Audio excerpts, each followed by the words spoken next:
사도행전 7장 54절부터 60절까지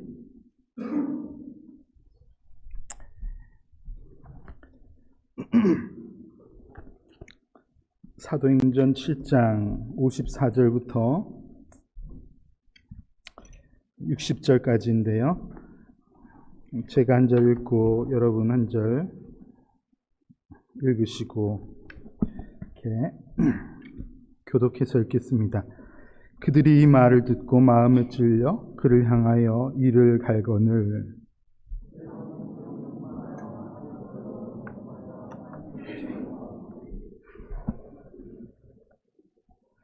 말하되 보라 하늘이 열리고 인자가 하나님 우편에 서신 것을 보노라 한데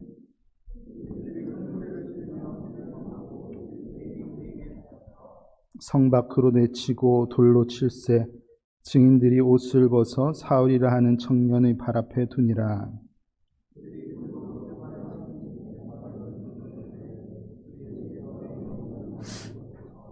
무릎을 꿇고 크게 불러 이르되 주여 이 죄를 그들에게 돌리지 마옵소서. 이 말을 하고 자니라. 아멘. 성령의 사람, 사도행전에 기록된 인물들, 특별히 교회를 위해서 하나님께서 사용하신 인물들 중에서 오늘은 스데반에 관해 말씀을 나누겠습니다. 스데반은 교회가 처음 세워진 이후에 처음 공적으로 직분자로 세워진 그런 인물입니다. 저는 성령의 사람 네 번째 시간을 가지면서 성령의 사람은 으뜸이 되어야 됩니다. 그런 주제로 말씀을 전하겠습니다. 뭐가 돼야 된다고요? 네? 으뜸, 최고. 네. 맞죠?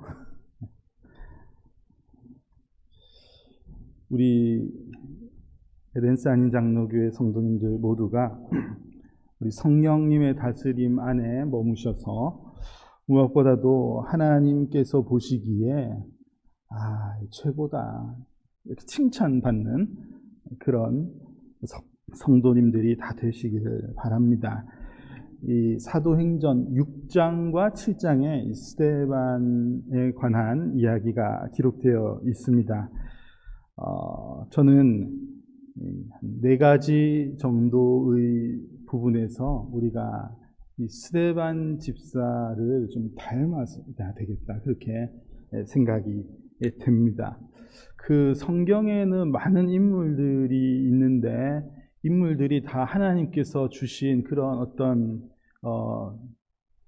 직책이라는 것이 있죠. 그래서 지금 사도행전에는 사도들이 있고요. 제자들, 예수님의 제자들, 또 구약 시대의 선지자들, 제사장들, 여러 일꾼들이 있는데 사실 우리가 지금 교회 시대를 살아가는 우리에게 직접적으로 이 적용이 잘 안 되는 이유는 그 직을 우리가 지금 그대로 쓰고 있지 않기 때문이죠. 그런데 이 스데반은 집사, 우리 교회 집사 있잖아요.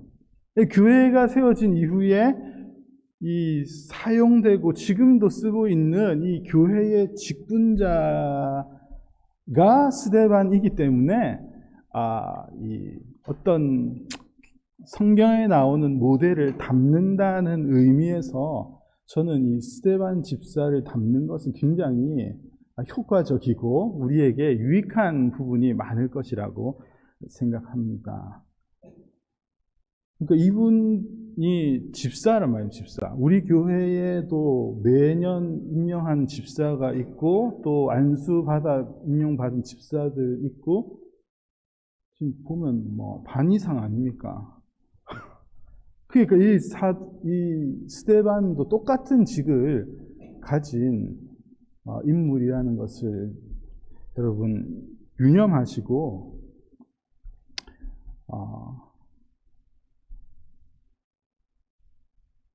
우리가 근본적으로는 예수님을 닮아야죠. 그러나 성경에 기록된 이런 인물들을 닮으려고 애쓰는 우리가 되면 좋겠습니다. 여러분들도 신앙에 있어서 이런 으뜸이 되면 좋겠는데 우리가 그런 어떤 표현을 잘 하냐 하면요. 그 최고까지는 아니고 그냥 적절하게 신앙생활을 하다가 천국만 가면 되지 뭐 그래 열심을 내나. 여러분 이런 표현을 들어보신 적도 있고 여러분들의 마음속에 혹시 있으신지도 모르겠어요. 굳이 뭐 신앙생활 하는데 뭐 이렇게 뭐 제일 앞장서고 그럴 거 뭐 있나? 적절하게 해서 천국에만 가면 되는 거지 다 똑같은 거 아닌가 천국 가면? 뭐 이런 생각이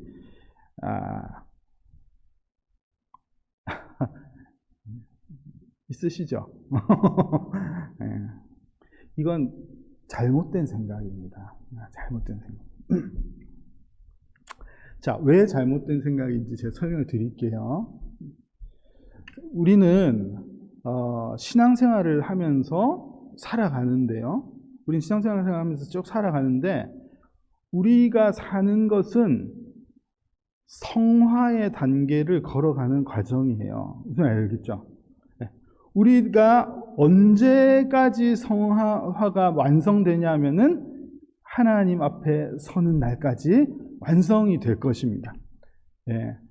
지금은 굉장히 우리의 모습을 보면은 이게 뭐 되게 연약하고 별로 별 것이 없는 것 같지만 우리는 참 우리가 하나님께서 부르신 자들이라면 우리의 모습이 조금씩 바뀌어 간다는 것이죠. 에베소서 4장 13절에서 말씀하는 것처럼 그리스도의 장성한 분량이 충만한 때까지 우리가 이르게 된다는 것입니다. 그 근본적으로 그렇게 성장하게 되는 것을 우리가 믿습니다. 그렇기 때문에 우리는 결국 하나님 앞에 설 때에는 결국 하나님 앞에 섰을 때에는 어떤 사람은 신앙이 막 이 정도이고 어떤 사람은 이 정도이고 그런 것이 아니라는 말이에요. 우리가 하나님 앞에 섰을 때는 하나님 앞에서 모두가 다 칭찬받을 만큼의 분량이 채워져 있는 모습으로 우리가 하나님 앞에 서게 될 것입니다. 여러분 이것을 생각을 하고 있으면요. 대충 신앙생활 하다가 결국은 뭐 천국만 가면 되는 거 아닌가 이런 생각이 얼마나 잘못된 것인지를 우리가 알 수 있을 것입니다. 대충 하다가 가는 법은 없다는 말이에요. 결국은 완성이 된다는 말입니다. 그렇기 때문에 이왕 하나님의 자녀로 부르심을 받고 나에게 믿음이 있다면은 그냥 대충 하면서 시간을 허비하지 마시고요. 어차피 우리가 완성되는 분량이 채워질 것이니 우리가 성실하게 신앙생활하고 가능하면 빨리 성숙한 신앙인의 모습을 갖추는 것이 세월을 허비하지 않는 방법이라는 말입니다. 제 말이 맞습니까? 틀렸습니까? 맞잖아요. 그러니까 우리가 열심히 최선을 다해서 신앙생활을 할 필요가 있는 것입니다. 자, 그래서 스데반 집사에 관해서는 제가 4가지 부분을 좀 설명을 드리면서 말씀을 나누고 싶습니다. 자, 스데반 집사는 먼저 굉장히 믿음에 있어서 으뜸이 된 분이라고 생각합니다.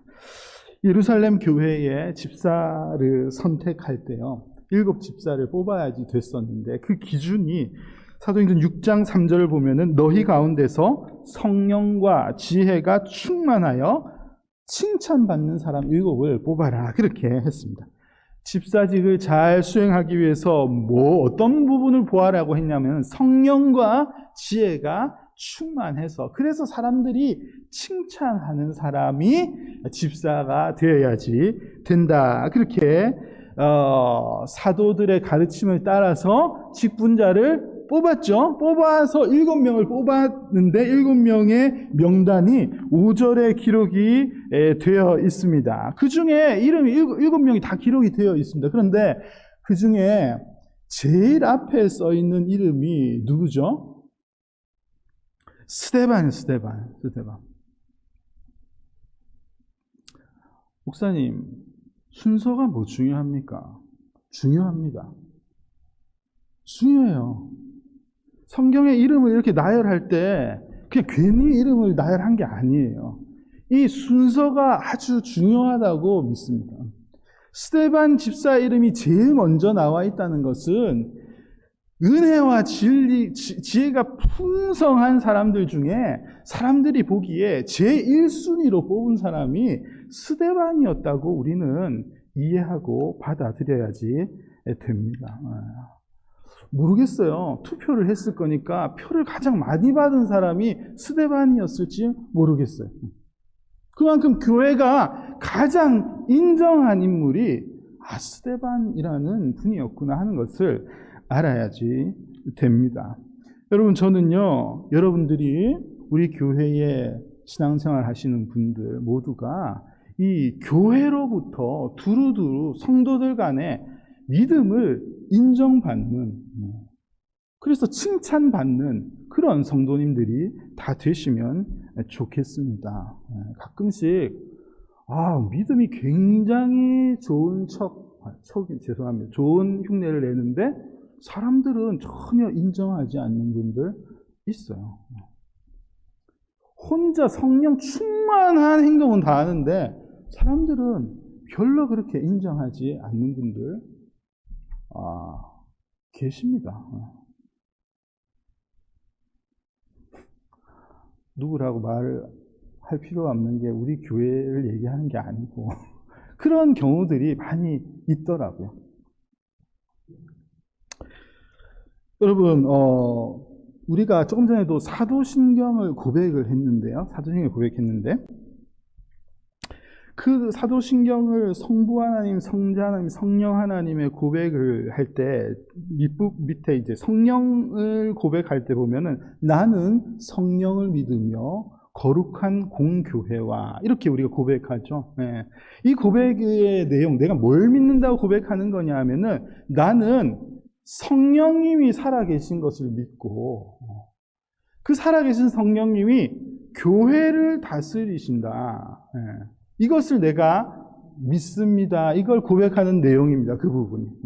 저는 이것을 확실하게 믿는 목사입니다. 여러분들도 이 부분을 철저하게 믿으시면 좋겠습니다. 그래서 이 교회를 하나님이 다스리시고 계시기 때문에 교회가 표현한 반응이 권위가 있다는 말입니다. 그걸 우리가 받아들이고 인정하는 거예요. 교회가 직분자를 세우고 교회가 담임 목사를 청빙하고 이런 거 할 때 교회 성도들의 의견을 조합하지 않습니까? 이게 그냥 사람들의 기호를 따라서 하는 것이 아니라 성령님이 교회를 다스린다는 믿음을 가지고 우리의 이 생각을 통하여서 하나님의 뜻이 어떻게 드러나는지를 확인하는 과정인 것이죠. 교회를 성령님이 다스린다는 것을 믿는 믿음이 우리에게 있어야지 됩니다. 그래서 7 집사를 뽑는데 지금 스데반의 이름이 제일 먼저 기록되어 있는 것을 그냥 가볍게 여길 일이 아니라는 것이죠. 사람들이 인정했으며 하나님이 인정하는 그런 직분자였구나 하는 것을 우리가 알아야지 되겠습니다.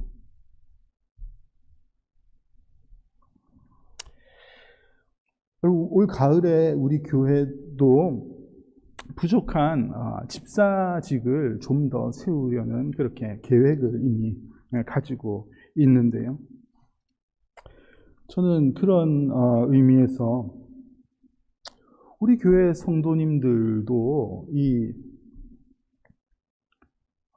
교회로부터 믿음을 인정받고 그래서 사람들로부터 칭찬받는 그런 일꾼들이 많이 세워지기를 간절히 소망합니다.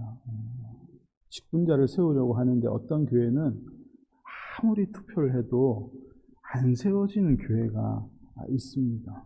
얼마나 안타깝습니까? 세우자고 해도 표가 안 나오는 거예요. 그게 얼마나 안타깝습니까?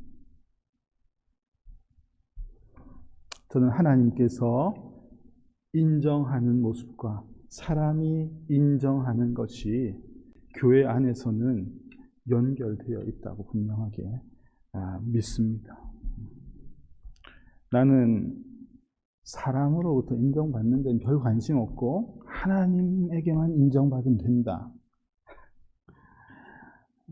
그런 경우 잘 없는 것 같아요. 제가 목회를 하면서 봤을 때 사람들로부터만 인정을 받고 하나님으로부터 인정받는데 사람들로부터는 인정 못 받는 그런 경우가 별로 없습니다.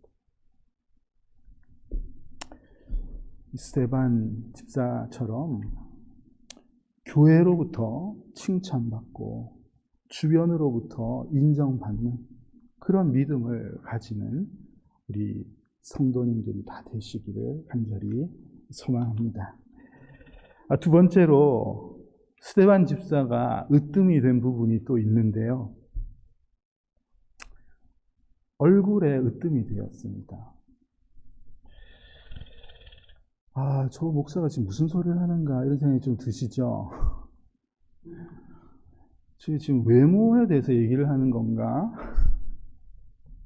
요즘 시대의 외모, 생김새 이런 거 발언 조심해야지 되고 특별히 PC USA에서 외모를 언급하다니. 그런데 저는 이 스데반의 얼굴에 관한 성경의 묘사를 그냥 넘어가는 것은 아닌 것 같아요. 자, 6장 15절을 보시면요. 사람들이 스데반의 얼굴을 주목했는데 이 스데반의 얼굴이 어떠했다고 기록하고 있습니까? 천사의 얼굴과 같았다. 그렇게 성경이 기록하고 있습니다. 여러분, 천사의 얼굴 같았다는 거 너무 좋은 거죠. 우리도 아름다운 사람을 표현할 때 천사같이 이쁘다, 아름답다 이렇게 표현을 하는데요. 지금 스데반 집사가 이 천사의 얼굴과 같았다고 하는 이 상황은요, 사실 이 막 너무 좋은 일이 있어서 얼굴이 환한 그런 상황이 아니죠. 지금 그야말로 스데반 집사는 위기에 처해 있는 상황입니다. 사람들이 가짜 증인들을 보내어가지고 스데반을 잡은 거예요. 잡아서 이 사람을 어떻게 처형할지 아주 덫에 걸린 것 같은 그런 상황에 지금 스데반 집사가 놓여 있는데 그때의 얼굴을 묘사한 거예요. 다른 게 아니에요. 그때 얼굴이 천사와 같았다. 그렇게 성경이 표현하고 있습니다. 천사의 얼굴과 같이 보였다는 것에 대해서 사실 감각이 없습니다. 저는 모르겠어요. 이런 거 보신 적 있으세요? 누구 얼굴 봤는데 사람의 얼굴이 천사의 얼굴로 변해 있는, 뭐라고 표현해야지 되지? 그게 어떤 느낌인지 잘 모르겠습니다. 잘 모르겠는데, 자, 성경의 곳곳에는 얼굴이 그 상황에서 사람의 얼굴이 변화된 것처럼 표현된 인물들의 내용이 곳곳에 나와 있어요. 변화산에서 예수님의 형상이 변화한 것, 그것도 우리가 기억할 수 있겠고, 쉽게 기억할 수 있는 것이 모세의 얼굴이 변한 거에 대해서 출애굽기 말씀은 설명하고 있습니다. 출애굽기 34장에 보면은 모세가 시내산에서 하나님으로부터 언약의 약속의 돌판을 들고 내려왔을 때 그때 모세의 얼굴이 바뀌었다고 했습니다. 바뀌었는데 얼마나 눈부시게 바뀌었는지 사람들이 얼굴을 쳐다보지 못했던 거죠. 그래서 모세가 수건으로 얼굴을 가리고 사람들에게 이야기하는 내용이 출애굽기에 나와 있습니다. 보십시오. 얼굴 피부에 광채가 나나 깨닫지 못하다. 얼굴의 피부에 광채가 났다. 그래서 사람들이 너무 눈이 부셔서 모세가 수건으로 얼굴을 가린 내용이 거기에 나오는데요. 자, 이 상황을 기록한 말씀을 보면요. 특별히 34장 29절에서 왜 모세의 얼굴이 바뀌었는지를 성경은 굳이 설명을 하고 있습니다. 자, 뭐라고 설명하고 있습니까? 모세는 자기가 여호와와 말하였음으로 말미암아 얼굴 피부에 광채가 나나 깨닫지 못하였더라. 성경이 그렇게 설명하고 있습니다. 모세의 얼굴이 변한 것에 대한 이유를 하나님과 대화했기 때문이다. 하나님을 대면했기 때문에 얼굴이 바뀐 것인데 모세는 그걸 깨닫지 못했다. 그렇게 설명하고 있는 거죠. 여러분, 우리 교회 모든 성도님들의 모습이 누군가가 여러분들을 만났을 때 천사와 같이 뭔가 이전과는 달라 보이는 얼굴로 그렇게 보여지면 참 좋겠습니다. 그런데 이게 되지 않죠. 자, 되지 않는 이유는 왜 그렇습니까? 우리는 뭐 육신이 이러니까,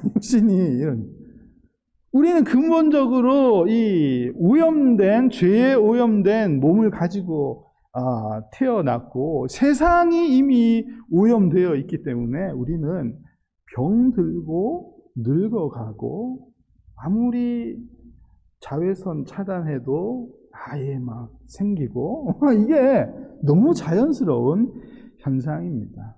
주름지고 그런 거 아니에요? 그럼에도 불구하고 저는 오늘 이 말씀을 읽으면서 우리의 겉모습은 그러할지 모르지만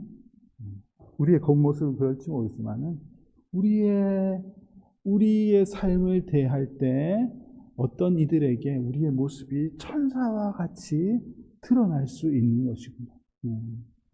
나는 깨닫지 못하지만 누군가가 보기에 와, 얼굴이 왜 이렇게 달라졌지? 왜 사람이 저렇게 달라졌지?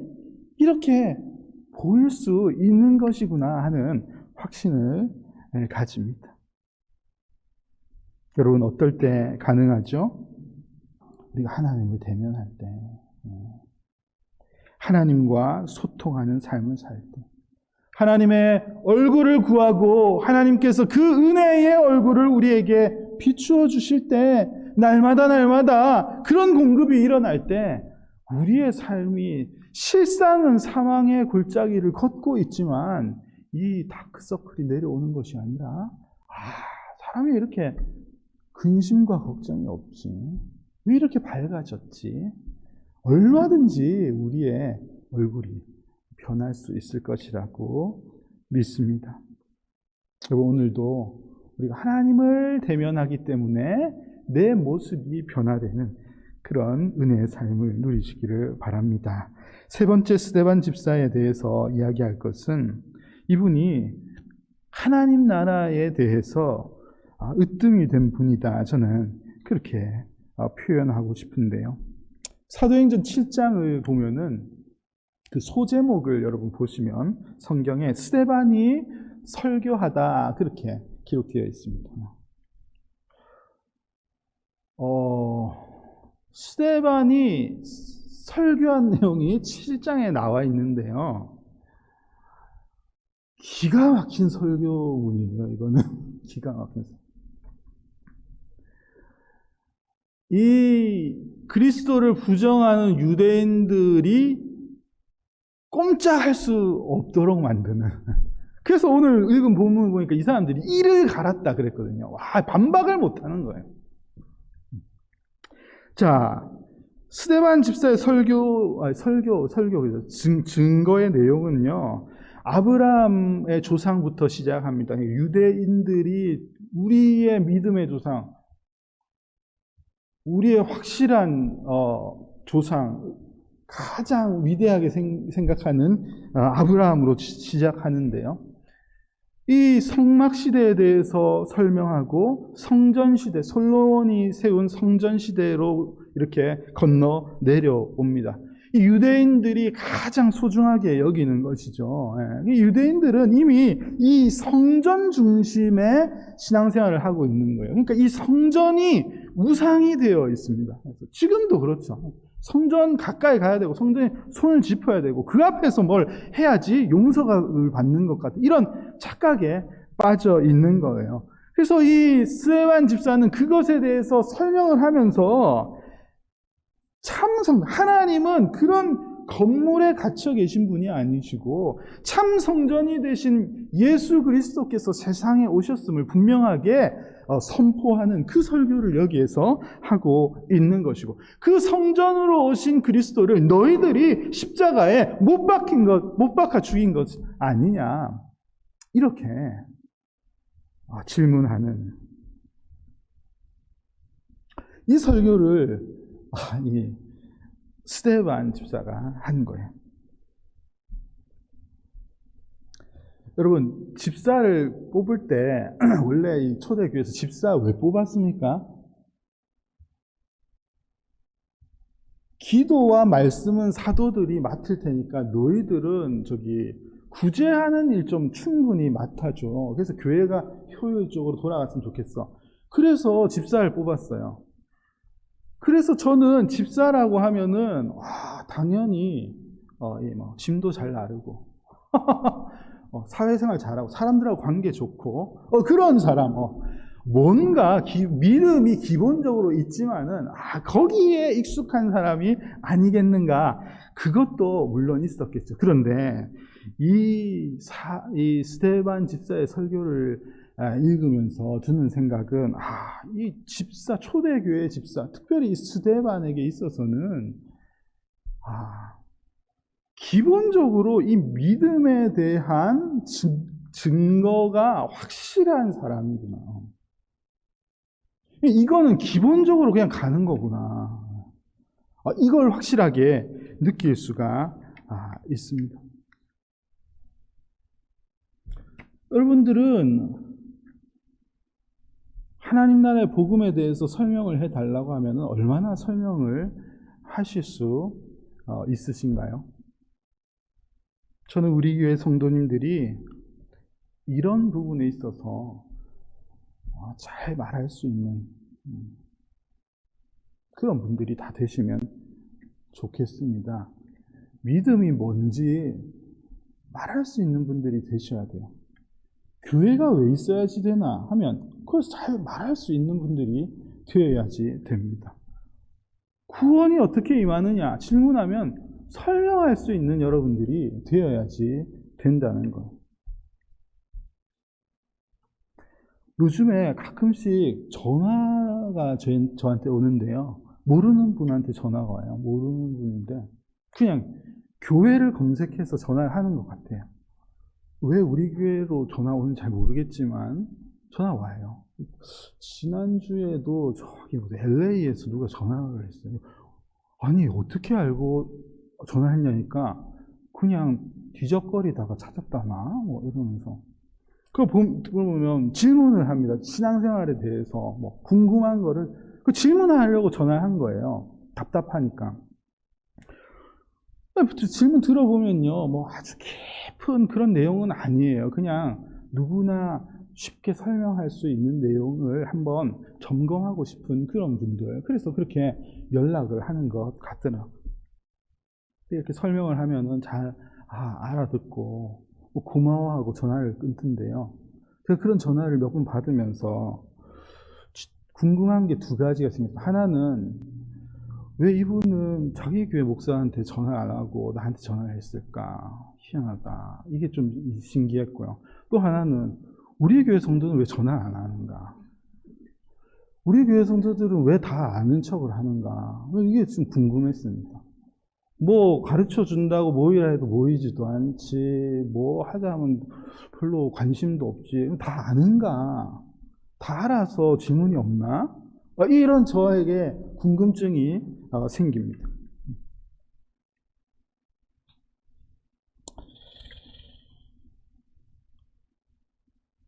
제가 한국에서 사역할 때 이렇게 노회에서 여는 고시, 그러니까 목사가 될 때, 장로가 될 때 그 고시 시험이 있습니다. 시험이 있는데 장로가 되시기 위해서 장로고시를 치르면서 인터뷰를 하는데, 장로님 어떻게 구원을 받습니까? 에 대해서 대답을 못 하셔서 떨어지는 분을 제가 봤어요.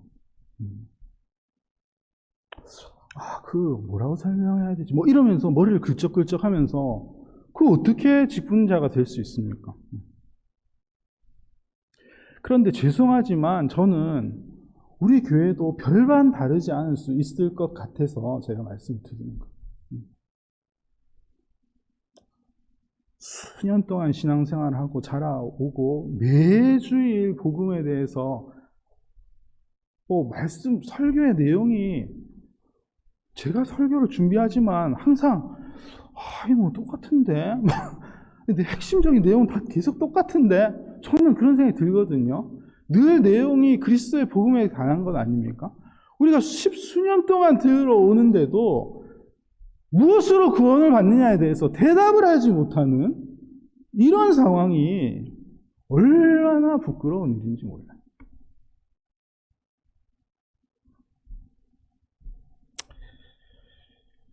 자, 그래서 성경이 무엇을 증거하시는지에 대한 지식을 가지고 있는 것은 너무 중요합니다. 그러니까 이렇게 무슨 시험을 치러야지 되기 때문에 그런 게 아니고요. 여러분 오해하지 마시고. 그런 게 아니고요. 자, 하이델베르크 요리문답 제가 21문을 또 적어놨어요. 자, 이거 제가 설교하면서 몇 번을 벌써 했는지 몰라요. 몇 번을 했는데 또 모르실 것 같아서 알려드립니다. 자, 어떻게 신자가 구원을 받는가? 20문에서 질문을 먼저 할 때에 참된 믿음으로 그리스도와 연합된 자가 구원을 얻습니다. 이렇게 설명하거든요. 그래서 기억하십시오. 뭘로 구원을 받는다고요? 참된 믿음. 참된 믿음으로 그리스도와 연합된 자가 구원을 받습니다. 자, 그런 다음에 21문에서 그러면은 그 구원을 주신다는 참된 믿음이 무엇입니까? 여기에 대한 대답. 자, 우리 같이 한번 읽어볼까요? 참된 믿음이란 무엇입니까? 읽어보겠습니다. 시작. 참된 믿음은 하나님께서 그의 말씀에서 우리에게 계시하신 모든 것이 진리라고 여기는 확실한 지식이며 동시에 성령께서 복음으로써 내 마음속에 일으키신 굳은 신뢰입니다. 자, 참된 믿음은 무엇이냐 하면은 무엇이라고 했습니까? 확실한 지식과 굳은 신뢰. 말씀 듣고 답하기 3번 질문. 구원을 주시는 참된 믿음은 내용은 무엇입니까? 질문, 대답을 꼭 써보십시오. 네? 꼭 써보십시오. 참된 지식과 굳은 신뢰. 여기서 중요한 것이 지금 제가 얘기하는 거 참된 지식. 참된 지식에 대해서 뭐라고 말씀해요? 참된 말씀으로 계시하신 것이다. 성경을 통해서 증거하시는 성경에서 증거하시는 믿음이 무엇인가, 무엇으로 구원을 받는가에 대한 지식이 있어야지 된단 말입니다. 이거는 없고 그냥 은혜를 받았다, 찬양을 하니까 마음이 평안하다, 이런 걸로 구원을 받는 게 아니란다.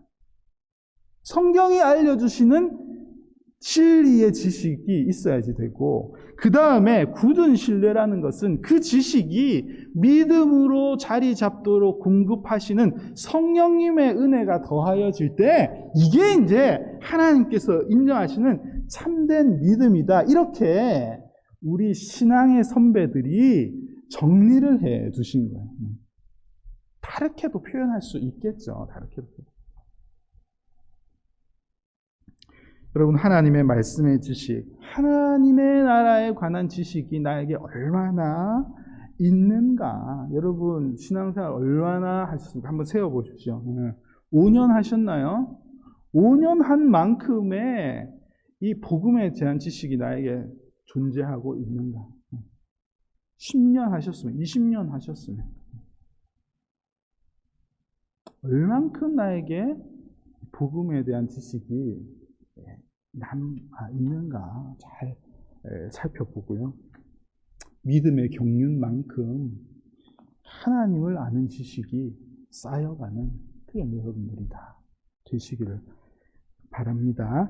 마지막으로 이 스데반 집사는요, 복음 확장에 으뜸이 되신 분이시죠. 이 스데반 집사, 오늘 우리가 읽은 본문은 순교하는 장면을 우리가 마지막 부분에 읽었습니다.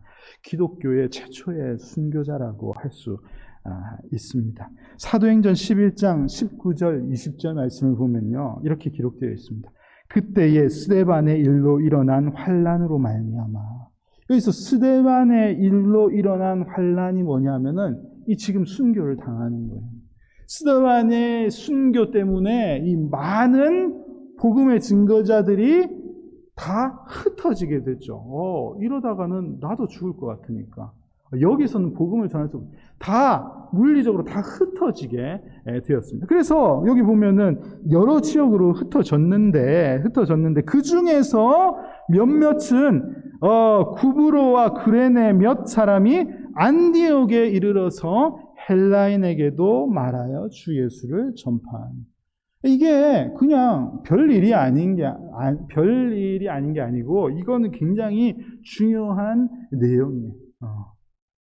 이 스데반의 순교 때문에 이 복음을 들고 나간 사람들이 어디까지 가게 됐냐면은 이전에는 전파하지 않았던 헬라인, 이방인들에게도 복음을 전하는 일이 시작되게 되었다는 것을 가르쳐 주시는 내용입니다. 그의 삶이 불씨가 되어서 사람들이 흩어지게 되고 온 세상 가운데 온 열방으로 교회가 세워지고 그리스도의 복음이 전파되게 되는 이 복음 전파의 어떤 출발점이 이 스데반 집사의 삶을 통해서 시작된 것을 성경이 증거하고 있습니다. 여러분, 우리의 믿음의 어떤 삶의 모습이 하나님 나라를 위한 큰 도구가 되어야지 되겠습니다. 내가 내 삶을 통하여서 그냥 먹고 잘 살고 그것이 아니라 내 삶의 모습을 통하여서 하나님 나라가 더 견고히 세워져 가는 그 어떤 곳에 나의 인생이 쓰임받기를 갈망하는 그런 성도님들이 다 되시면 좋겠습니다. 여러분, 적절히 그냥 신앙생활 하다가 천국만 가면 되는 것 아닌가? 그런 생각은요, 진짜 믿음 없는 생각이 아니고 그냥 그 기초부터 잘못된 생각. 전 여러분들이 천국 가려고 교회 오는 분 아니었으면 좋겠습니다. 천국 가려고 교회 다닌다, 그런 분 아니었으면 좋겠어요. 우리가 교회에 오고 우리가 예배하는 삶을 사는 것은 우리를 창조하신 하나님의 목적이 하나님의 영광을 위해서 우리를 창조하셨기 때문에 하나님께 영광 돌리는 삶을 살기 위해서 우리는 예배하고 삶을 가다듬고 그렇게 살아가는 것이고, 그런 이들에게 이미 주어진 그 선물인 천국은 우리가 누리게 되는 것이고 거저 받게 되는 것임을 우리가 기억하며 우리의 삶의 목표를 어디에 둘지를 더욱더 고민하며 살아가시는 우리 복된 성도님들 다스리시기를 주님의 이름으로 축복합니다.